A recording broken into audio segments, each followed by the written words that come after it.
C'est en 1940, pendant qu'il était prisonnier, que Robert Brasillac a écrit La Reine de Césarée, qui reprend très exactement la légende historique des amours difficiles et impossibles entre l'empereur romain Titus et la reine Bérénice. C'est en somme tout à fait le thème qu'avait traité Racine, mais Racine en avait fait une tragédie de la rupture. Brasillac, lui, s'est servi aussi de cette pièce comme prétexte pour y glisser des idées politiques. On sait en effet que Brasillac a été fusillé en 1945 pour ses faits de collaboration et il ne cachait pas ses sympathies pour le fascisme. C'est pourquoi dans cette pièce, il a donné un rôle assez important à un jeune milicien qui représente assez bien l'Hitler-Jugend des années 40 à 45. Mais nous avons pensé qu'il fallait tout de même présenter cette pièce d'inspiration moderne et assez proche de Giraudoux par certains côtés, parce qu'elle est intéressante, parce qu'elle est d'une rare tenue littéraire, et parce que Robert Brasillac, après tout, malgré tout, était un grand écrivain. C'est avant tout une pièce de texte.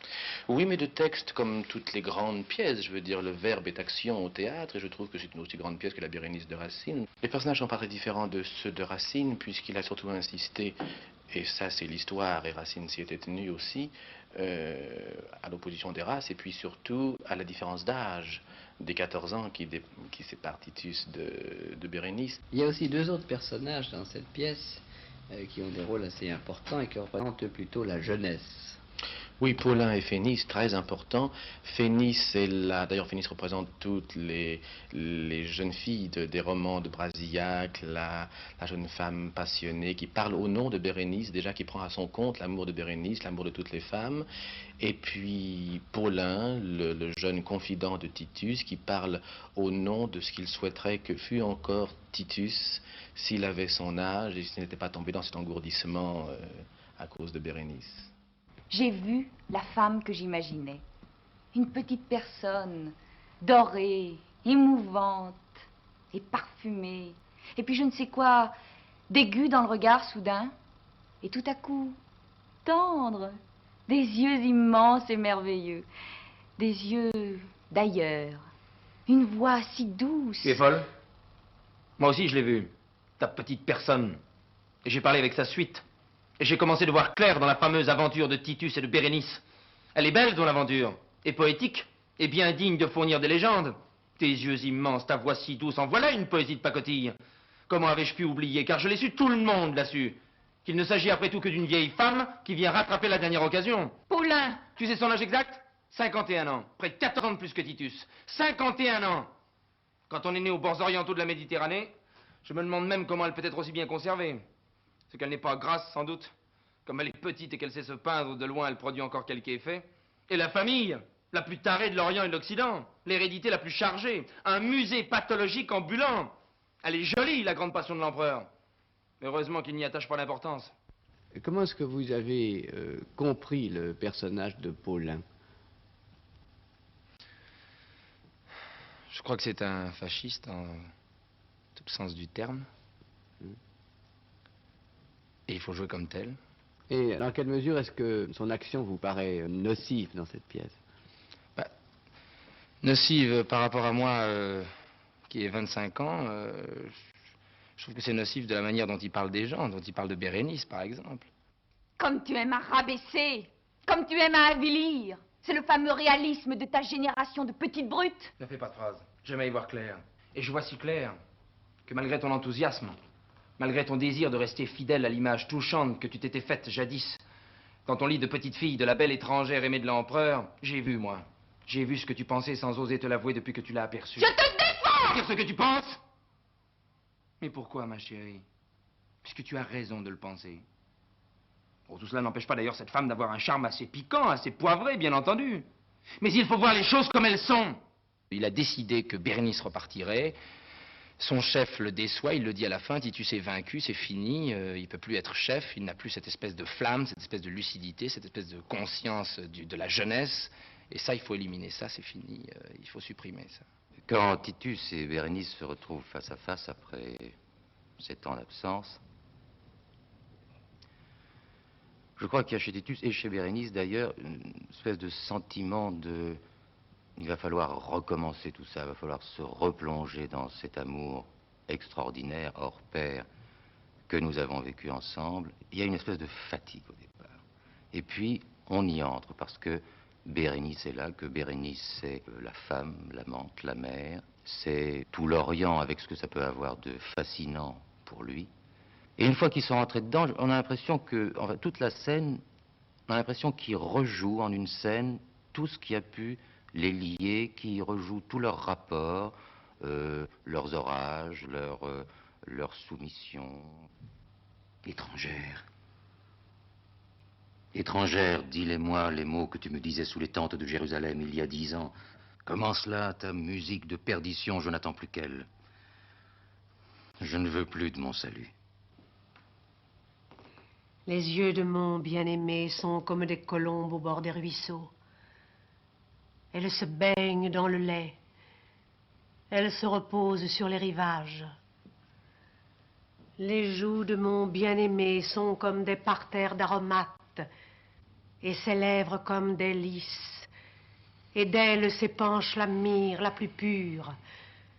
Tel est mon bien-aimé, telle est mon amie, fille de Jérusalem. Que de fois dans la nuit, je l'ai entendue monter la trouble musique, qu'elle monte encore, Bérénice, que je l'écoute. Moi aussi, je dormais, mais mon cœur veillait.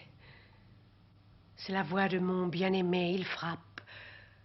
Ouvre-moi, mon ami, ma sœur, ma colombe, mon immaculée, car ma tête est couverte de rosée. Les boucles de mes cheveux sont trempées des gouttes de la nuit. Tu resteras. Auprès de toi, étrangère, j'ai goûté ce vin de palme, ce vin de fleurs. Et je n'en oublierai plus le goût sur ma langue sèche. Te voici revenu. J'ignore qui t'envoie, mais ce ne peut être que la route inclinée du destin qui te fait débouler soudain comme un lièvre ébloui sur ma route, à moi. Je ne dois pas résister. Ta main gauche est sous ma tête, et ta droite me tient embrassée. Ma main gauche est sous ta tête, et ma droite te tient embrassée. Ainsi s'unirent Salomon et la Sulamite.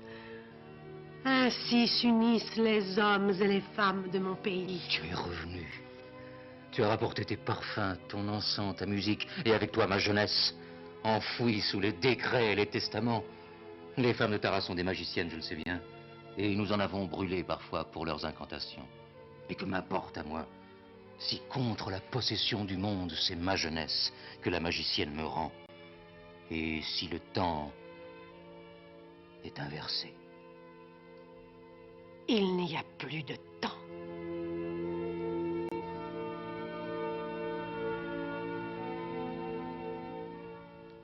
Elle revient perdante.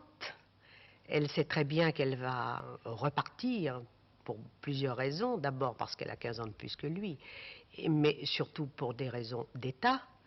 Donc elle sait très bien que même si elle veut retrouver une nuit sa jeunesse, car c'est ce qu'elle vient chercher, c'est sa jeunesse. Elle le dit d'ailleurs, pour Titus, c'est le mot bonheur, mais pour moi, c'est le mot jeunesse qui est le mien. Ici apparaît un autre personnage qui est celui d'Antiochus. Qui est Antiochus exactement?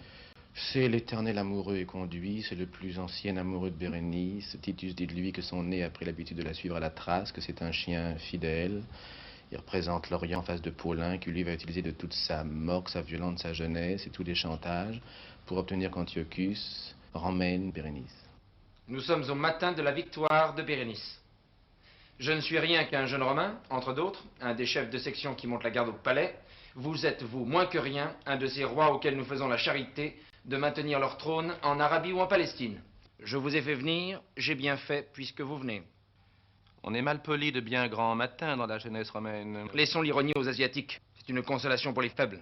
Vous avez, jeune Romain, un ton qui ne laisse point deviner la sérénité habituelle au fort, mais peu importe. Je suppose que vous avez autre chose à me dire que quelques phrases bien mordantes. C'est vous qui avez amené ici la reine. La reine m'a demandé à mon départ de Césarée de se joindre à moi, je ne pouvais le lui refuser. C'est à cause d'elle que vous n'avez pas dormi cette nuit. Que voulez-vous dire? Je ne fais aucune hypothèse, rassurez-vous, dont doive s'offenser votre vertu. Il suffit de vous regarder pour s'apercevoir que vous n'êtes pas de la race des amants heureux.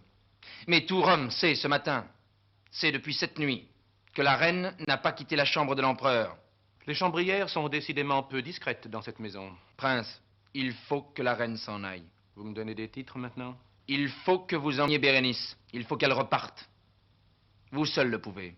Vous seul pouvez la persuader de repartir. Je ne puis rien. Si. Vous pouvez me mener à la reine. Je veux la voir. Du point de vue du racisme, est-ce que vous pensez que cette pièce est aussi partisane qu'on le pensait? Non, je ne pense pas, parce que je pense que l'auteur dépeint Bérénice, princesse juive, avec tout ce qu'elle a, bon, comme défaut, comme qualité, comme tout le monde, mais que là n'est pas son propos à elle. Son propos, c'est de revenir pour son amour. Or, lorsque Paulin l'attaque vraiment en tant que juive, elle discute avec lui, parce qu'elle le dit d'ailleurs, pour notre race, la discussion est une tentation éternelle et qu'on discutera encore dans les cachots et sur les bûchers. Mais je ne suis pas venue pour discuter de ça, je suis venue parce que je veux retrouver ma jeunesse, parce que je veux retrouver mon amour. Ensuite, il a une scène avec Bérénice, et là, maintenant, il faut qu'il achève Bérénice. Mais il sait, voyant Bérénice, qu'elle repartira de toute façon. En somme, la scène avec Bérénice, pour vous, c'était un meurtre. Presque, oui, il l'assassine à la fin. Je veux dire, il l'achève pratiquement. Je suis vieille, mon enfant. Vous le serez davantage demain. Je veux le garder. Demain, vous serez vieille. Demain, il se détournera de la peau craquelée, molle et fardée. Demain, il ne sera pas vieux, lui. Ou il ne croira pas l'être. Oui, c'est l'instant du coup de dé. C'est l'instant où vous pouvez tout gagner. Et où, dès à présent, vous n'avez plus rien à perdre. Terrible jeunesse. Dure et méchante jeunesse. Jeunesse sans pitié. Jeunesse lucide. Jeunesse dont la cruauté se penche vers vous avec plus d'émoi que vous ne soupçonnez. Jeunesse qui lit dans l'avenir, et peut-être même dans le sien propre. Mais jeunesse qui sait, et qui ne se dupe point. Ah, je ne sais plus. Je ne sais plus.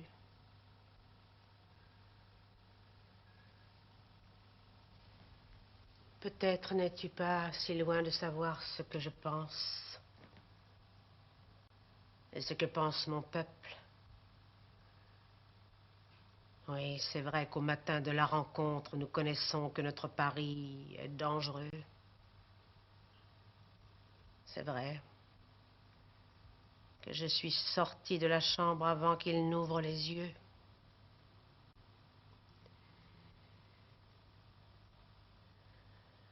Peut-être suis-je venue vers toi toute prête.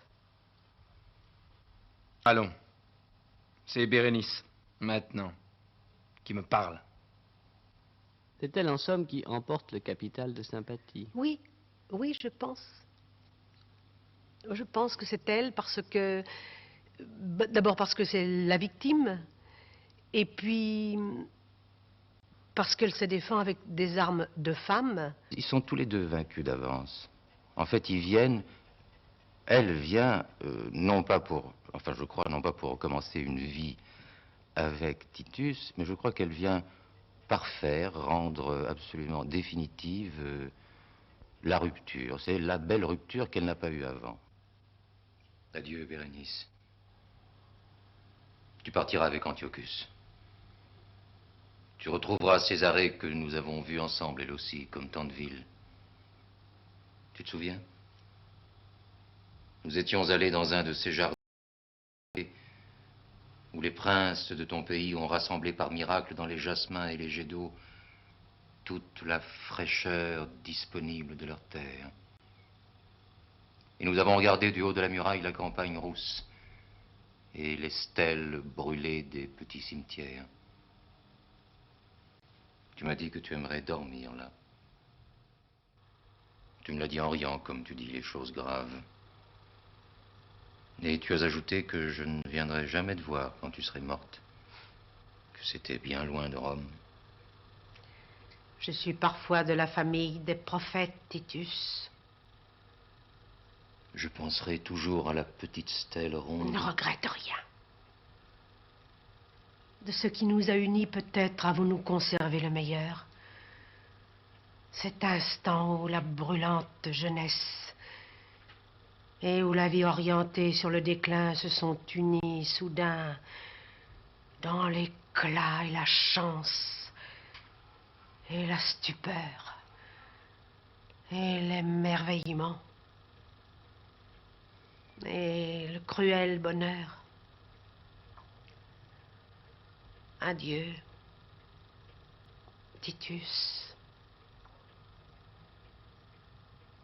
Adieu, Bérénice.